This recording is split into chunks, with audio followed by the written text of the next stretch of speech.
Khalsa, Waheguru Ji Fateh. I thought maybe we'd begin with the current, I would say probably the biggest piece of news that is not news, right? And that is that I think a couple of days ago, some government official somewhere, who probably wasn't being paid enough or bribed enough, decided that they would say, well, look, we've had these UFO crafts with people in them or beings in them for some time. And there is more and more evidence that begins to start to come out from official sources, where people were, just go back 5 years ago, if someone claimed to be abducted, you'd lock them away. You'd call them a crank. You'd say, God, this person lives in fantasy land. If you spoke to people with the religious bent about anything other than their little worldview of we are the chosen people on this earth, that hey, maybe there is different life space, lifetimes, different life forms. And most people would say no, particularly the religious law. Because they would say, no, no, no, we're the chosen people, we're the only people. God made man and Steve, not E.T. Right? That would be the worldview. Then there are others that you speak to. And you say, well, we're the only people. And say, oh, no, no, no, no. No, there's infinite numbers, infinite life forms, infinite. Then they have a number for it. When I say infinite, there's an infinite number of living things in all different ways. Things that we don't like, for example, until recently, we did not know that bacteria can survive in boiling water. Until they went into this ocean, found some of these sulfur vents, found in the sulfur vent there are bacteria living quite happy in water that's 120 degrees at that pressure. Quite happy. But we didn't know that. Different kind of life. Yeah. Then there are people who say, well, look, you know what? I have regular communion with my guardian angel or my grandmother or this or that or the other. Otherworldly. Well, there's a possibility. Why shouldn't there be a possibility?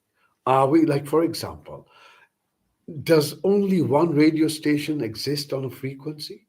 No, there can be many.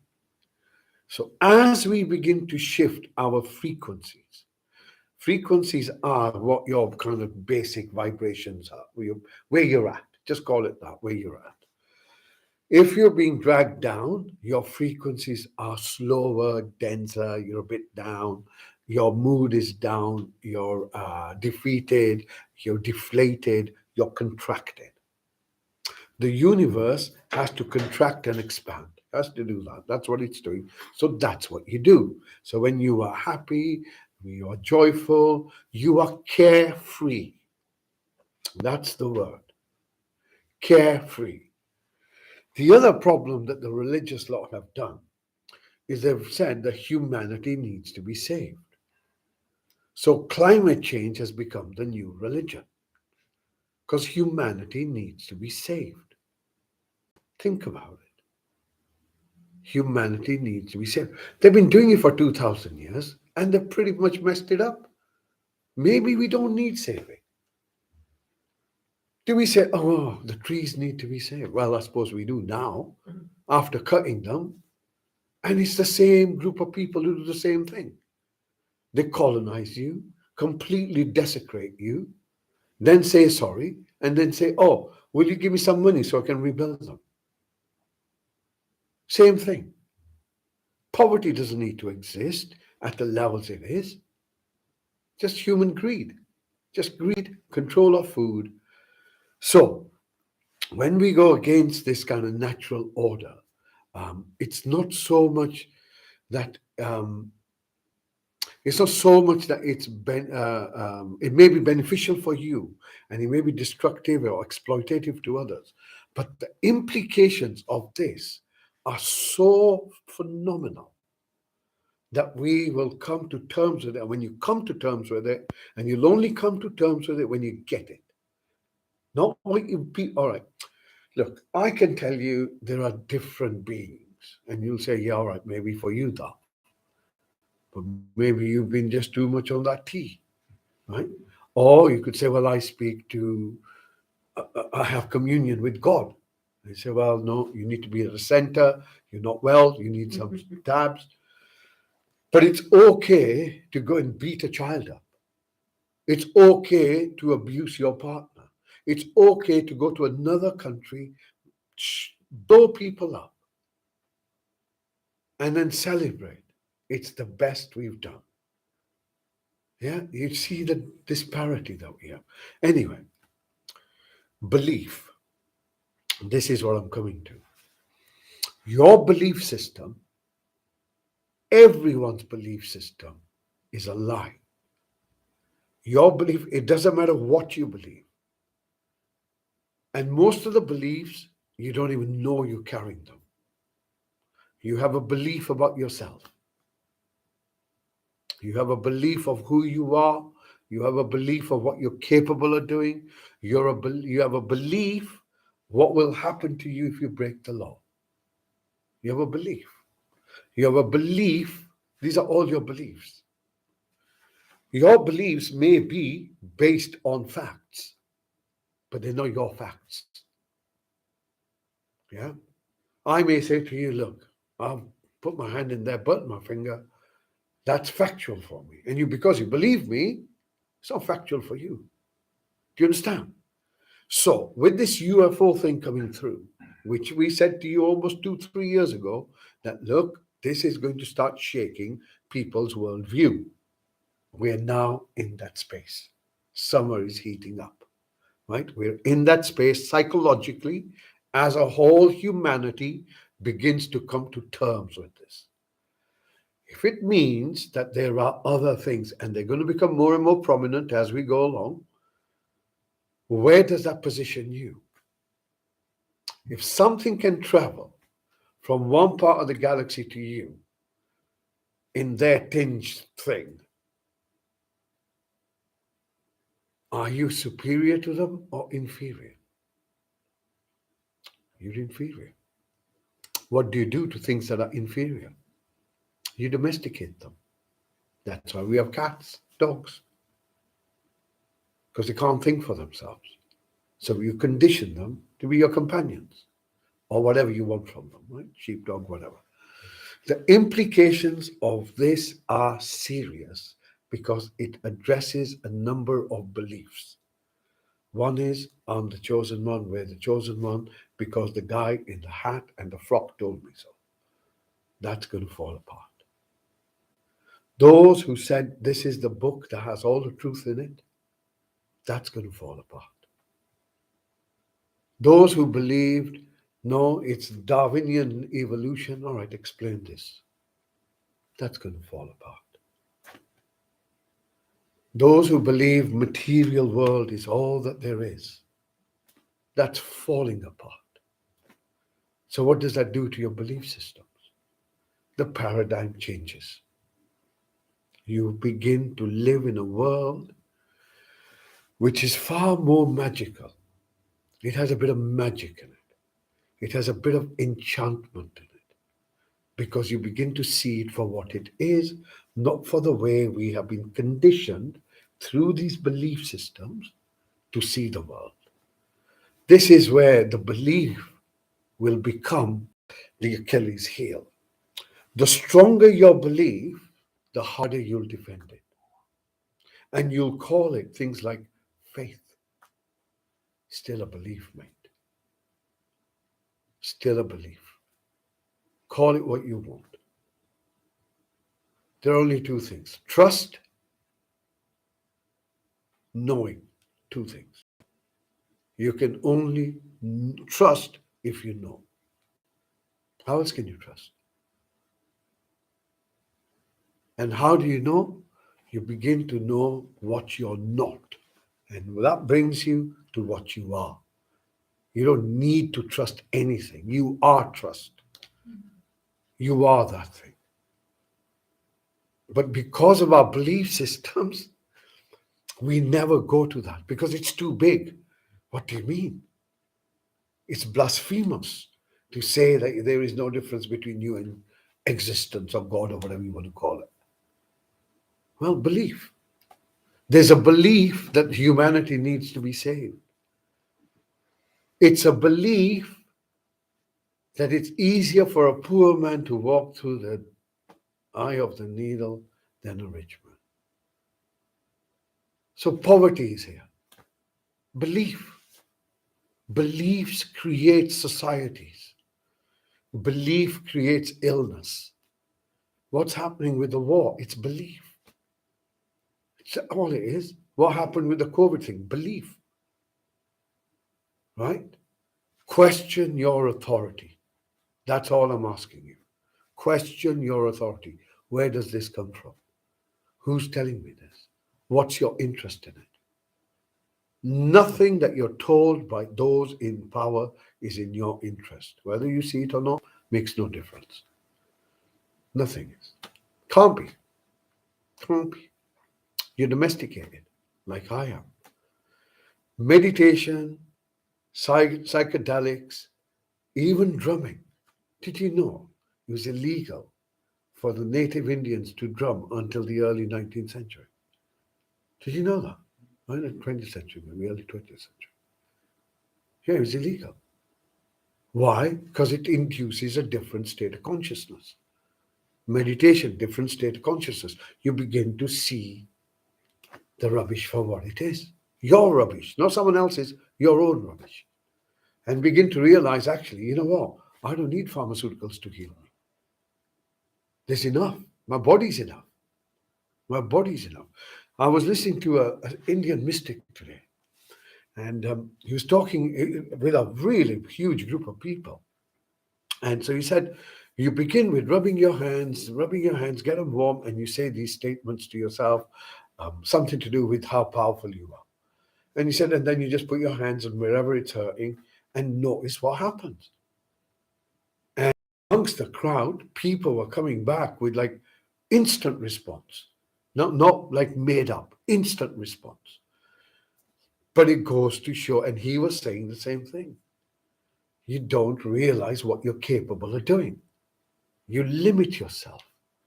We limit ourselves because we carry other people's worldviews, what other people have told us to be the truth, and you don't know the truth. Just be real with yourself. And that's the starting point. The first thing is to realize you actually know nothing. Stage one. Stage two is to realize all that you're not. That's where your meditation comes in. You begin to notice your breath is changing, but you're not. You begin to notice the sound comes, stays, goes away, but you don't. You notice the day does the same thing. You notice your emotions do the same thing. And you begin to realize the impermanence of existence. That impermanence allows you to detach. That detachment doesn't mean that you don't care. It means you care in a different way, without attachment. What can you hold on to when everything is moving? No? What can you hold on to? So here is the answer that the only thing you can look at is all that you're not. And all that is changing cannot be you. And you come to that point of trust. Beyond belief, beyond anything else, knowing in yourself. And what is it? It's that awareness, the thing that's always there. Whether you're asleep, whether you're laughing, whether you're eating, it's the body that gets hungry. You don't get hungry. Realize that. It's the body that needs sleep. You don't need sleep. Right? That you that I refer to is this awareness. And that's all we need to start connecting to, becoming aware of awareness itself, so to speak. And through that, we will realize how unlimited our potential is. So beliefs, takeaway, beliefs are nothing more than just a lie that you accept to be true because you don't know for yourself. Always someone else's opinion, not yours. And the other thing is, nothing, none of your beliefs, none of my beliefs will actually matter a bit, apart from our beliefs will determine how we engage with the world, and what we get at the end of it. That's it. If I believe that the world is dangerous, then I engage less. And at the end of my life, I can say, I think I lived fearfully. I didn't quite make use of this time. Yeah. This is where meditation becomes a little bit more real because it is to do with life, but it's also to do with impermanence, which is part and parcel of the worldview. Okay, enough. Shall we do some meditation?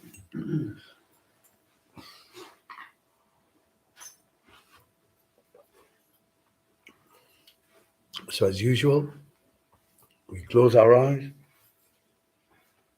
straighten our back, pull your shoulders back a little bit, and if you can, allow your chest to feel open, allow your face to relax, and as you breathe in, bring your focus to your body as best as you can.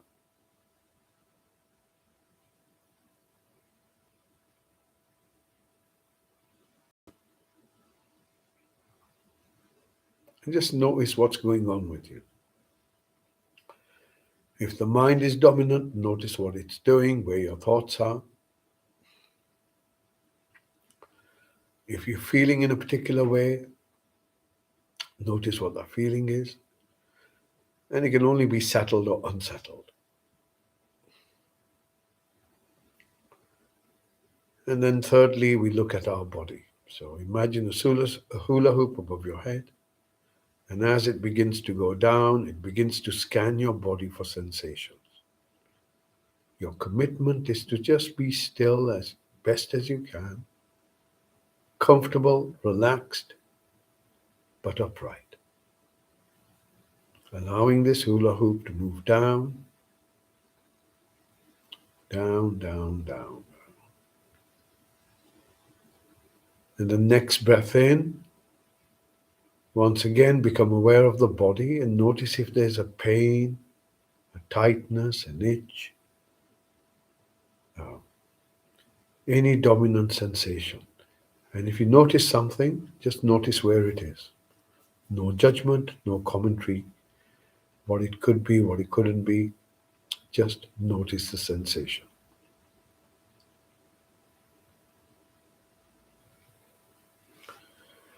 Next, bring your focus now to the seat you're on and allow yourself to relax a little bit. So you're totally held by that seat you're on. If it's the floor, you're held by the floor. If you're on a chair, you're held by the chair. Allow yourself to be held. Allow yourself to let go a little bit. Notice that you're supported. You're not going to go anywhere. In fact, you're not just supported in the moment of now by the chair. You're embedded in the moment. Unable to go back, unable to go forward. Simply here and now.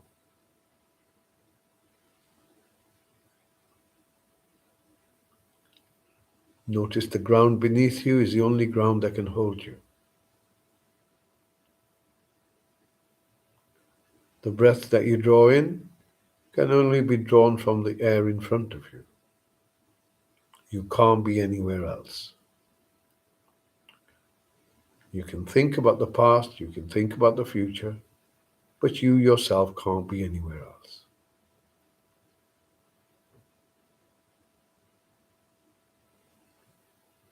And then bring your focus to where the chair makes contact with your body. And you'll notice there are sensations within the body itself. The pressure of the body against the chair or the seat. As you breathe in, bring your focus up so you become aware of your hips now.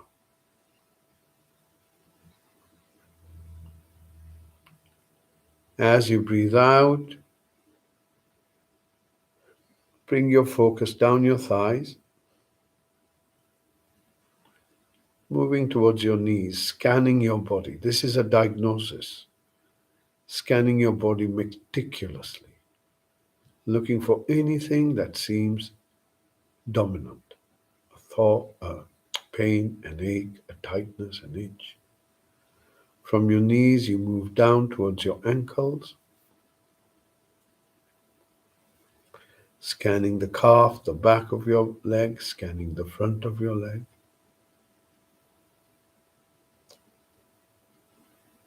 And then from your ankles, notice your feet.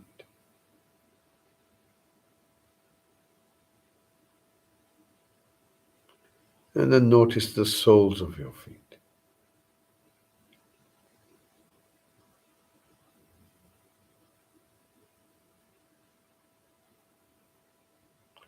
Next breath in, bring your focus back to the seat you're on. And once again, just notice how well you're held in place. Your back is straight and upright. And as you breathe in, you bring your focus from your lower back, gently moving up towards your middle back.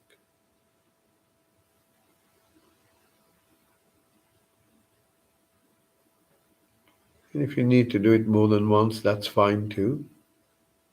Your objective is simply to become aware of what's going on in this part of the body. And in doing so, you will relax this part of the body too. Move from your middle back up towards your shoulder blades.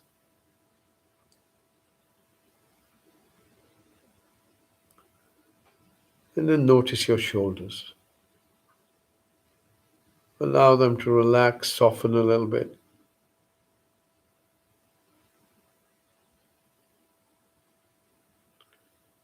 And then on your next breath out, you bring your focus from your shoulders down to your elbows.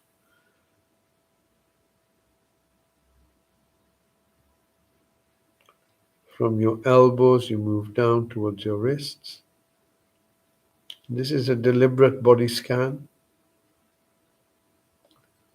Allow us to come out of our thoughts and into our body. From our wrists, we move to the palms of our hands. And hold your focus there if you can.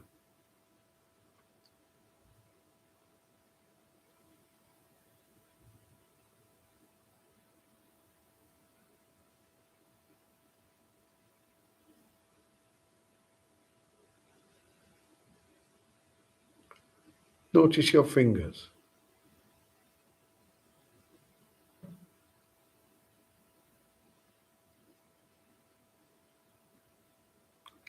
Next breath in, bring your focus towards your eyes.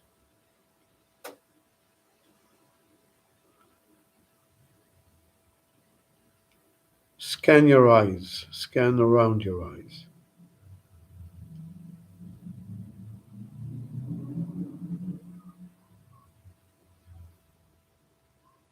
Notice the sensations behind your eyes if you can.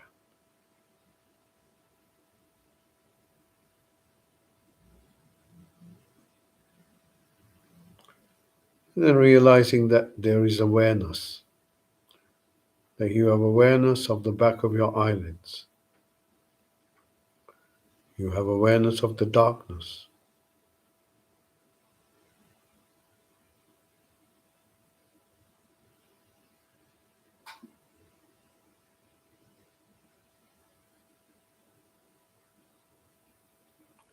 As you breathe out, you allow your eyes to soften. Next breath in, bringing your focus to your mouth, in particular your tongue.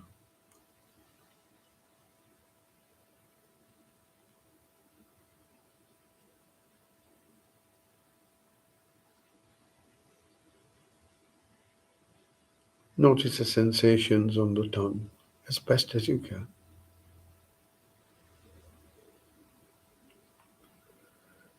Does it feel firm or does it feel soft? Allow it to soften.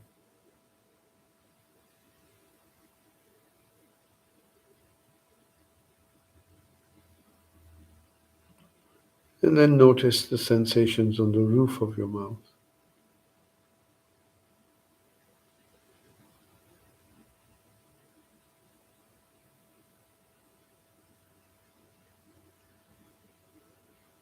As you breathe out, allow your face to soften,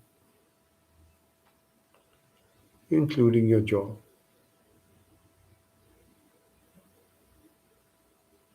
Next breath in, once again, become aware of the body as best as you can.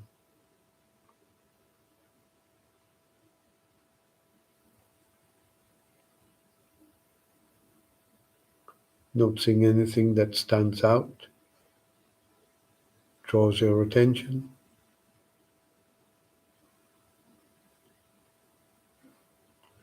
And on the next breath in, we deliberately bring our focus towards our inner space.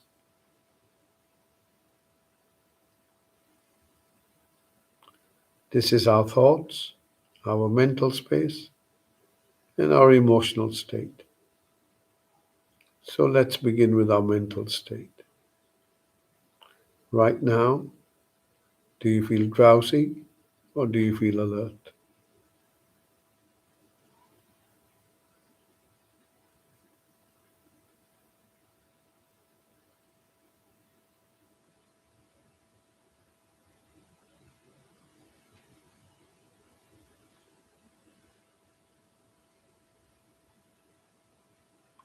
Is there clarity or is there fogginess?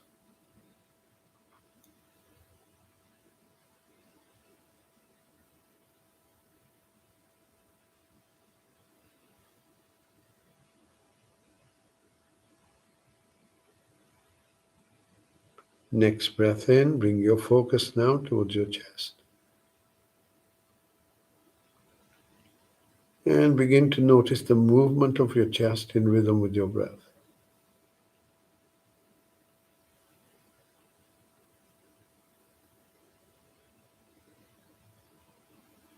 Allow your chest and your breath to be synchronized, allowing the breath to breathe by itself.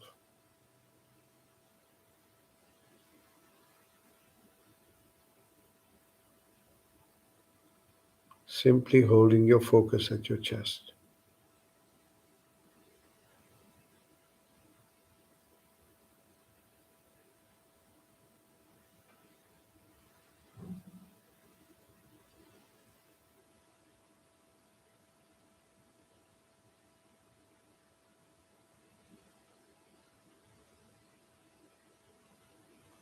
And now gently bringing this focus a bit deeper into yourself, going right into the center of your being, so to speak, at your very heart. Hold your focus there as best as you can.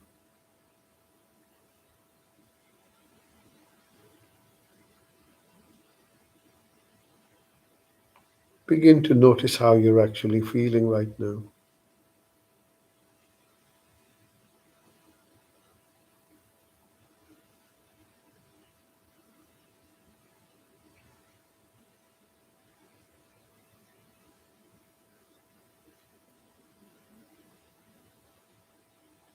Do you feel settled? Do you feel unsettled?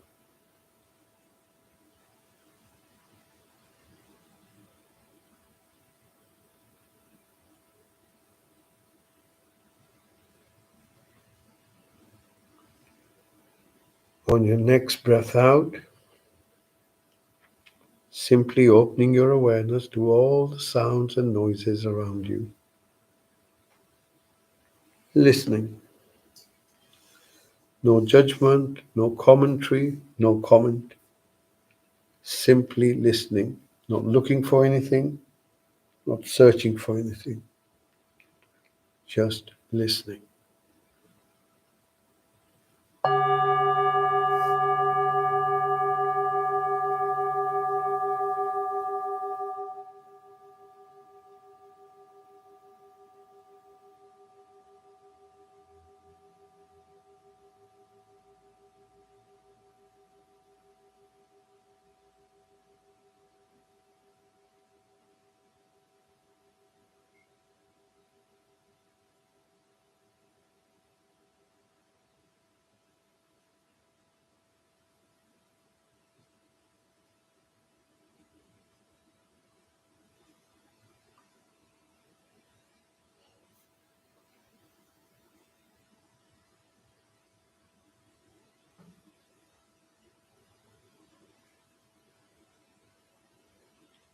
Gently bring your focus just beneath your nose. You can watch your breath as it moves in, as it moves out. Your commitment is to hold your focus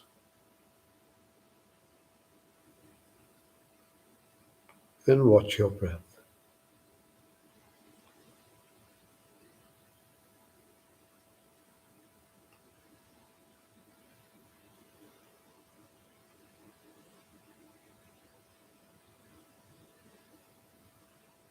Allowing your breath to breathe by itself.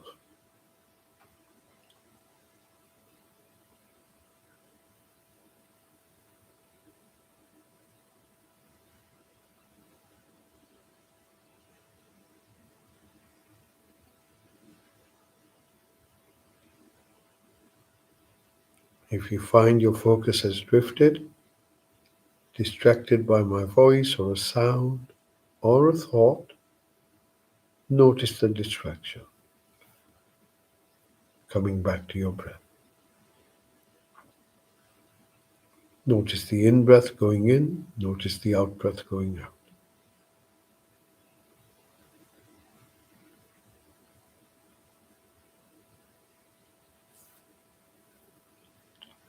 Following your in-breath from the start all the way till the end, following your out-breath in the same way.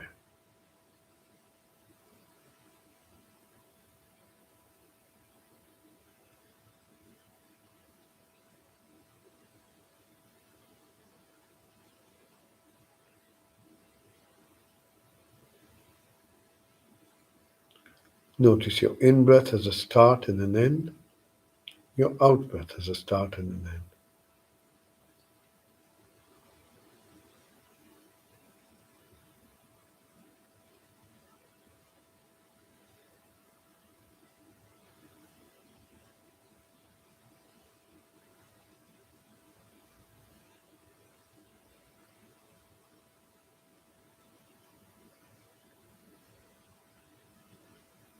Stay with your breath.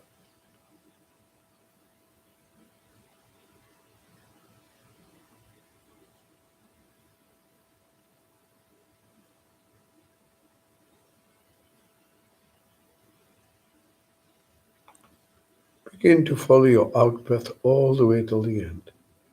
Notice exactly when it finishes.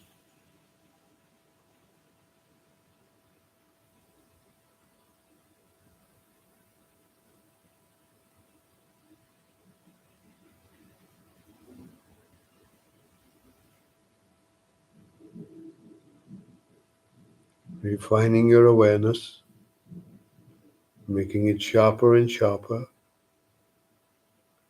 following your out-breath all the way till the end, as best as you can.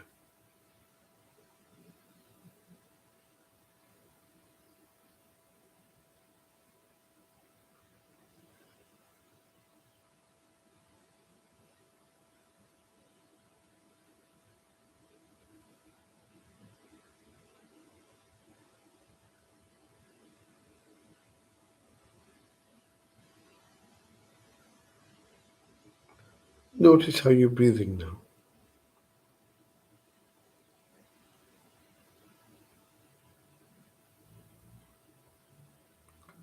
How does the breath feel?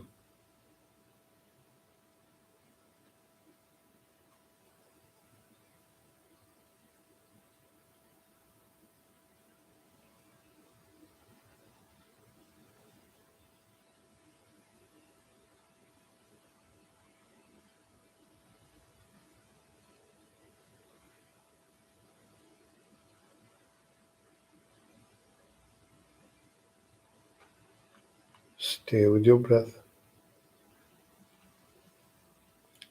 Does your breath feel fast or does it feel slow?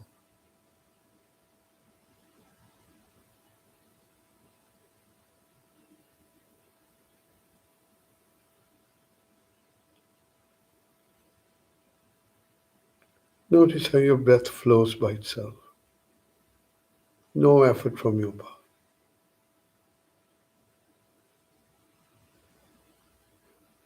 No effort from your part.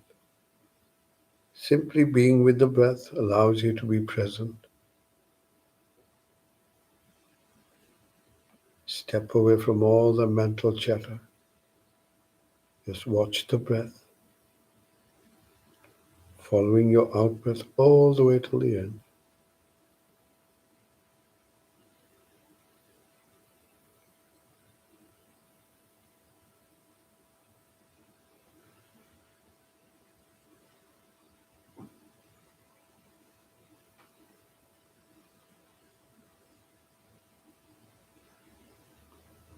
Now, as best as you can, see if you can bring your focus to the sound of your breath.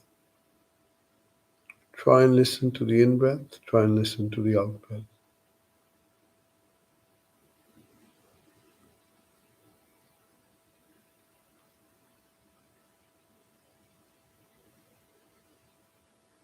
Totally focused to listening. Nothing else matters.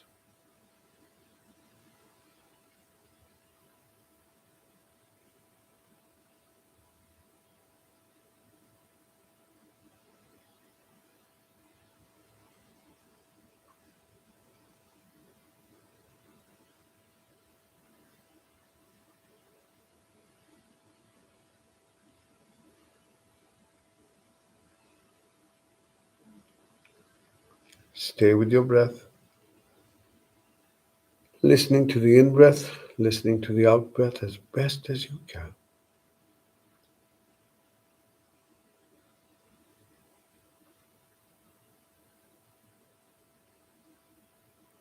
Listening. You can only listen in the present moment. It's not what you're listening to, but simply listening.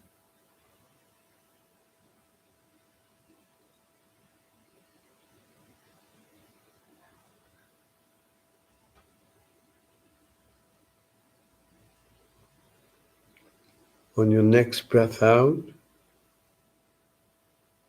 open your awareness, begin to listen to the sounds, the noises around you, including the sound of your breath.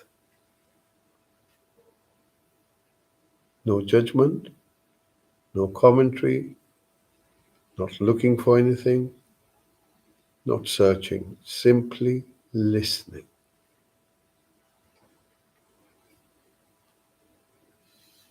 And again, we use the sound of the bell to move our focus deeper into the silence.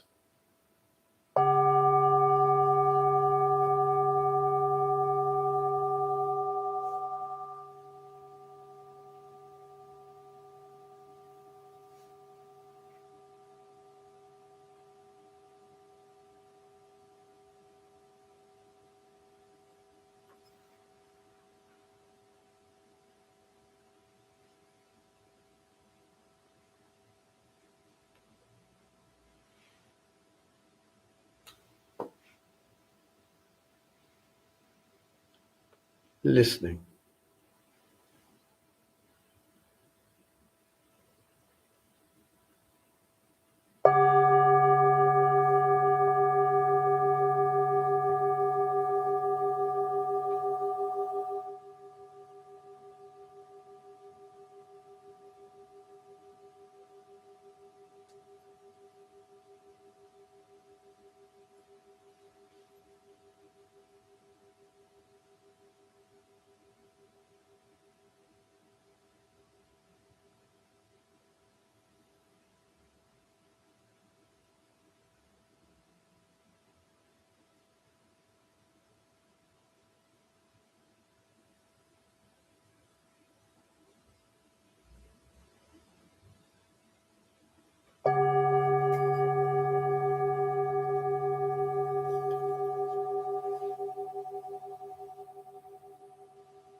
Gently bring your focus just beneath your nose, sitting with your breath in silence,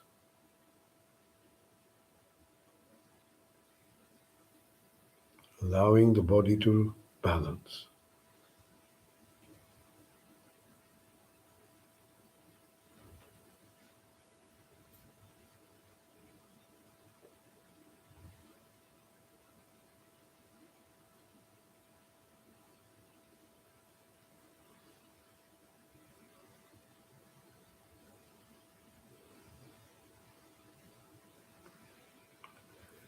On your next breath out, expanding your awareness so you become aware of your whole body once again. Again, as best as you can.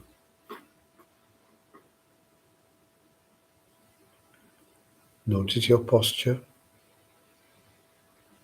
Notice how the body feels. See if there's any discomfort anywhere.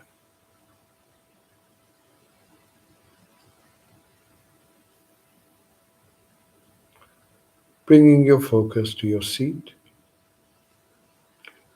Once again, notice that you're held in place. Sensations where the body makes contact.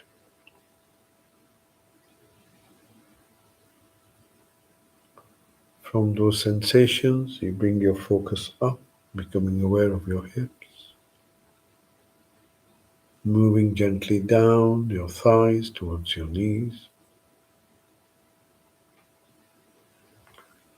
From your knees, you move down towards your ankles.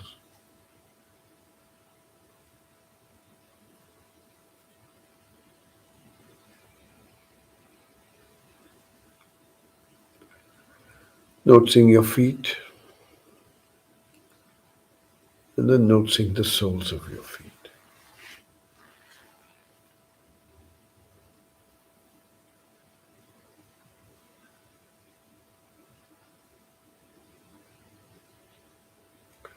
Bringing your focus back to the seat you're on. Notice your back is straight and upright. Your shoulders, arms, hands, relaxed and comfortable. Your eyes are still closed, your mouth is still closed, and your face is relaxed. Coming back to your breath. Now, as you breathe in, you sense your body. As you breathe out, you sense your body.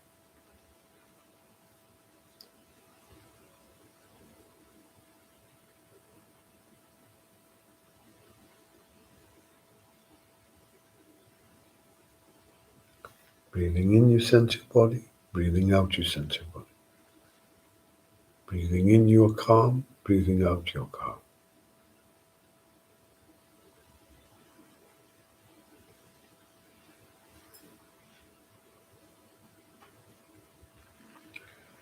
Now, just bringing the intention to smile.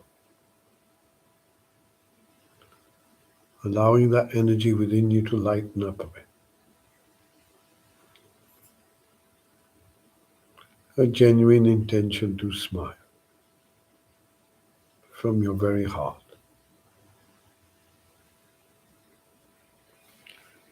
When you hear the next bell, use this bell to draw a slow, deep breath in, and in your own good time, gently opening your eyes. Take your time.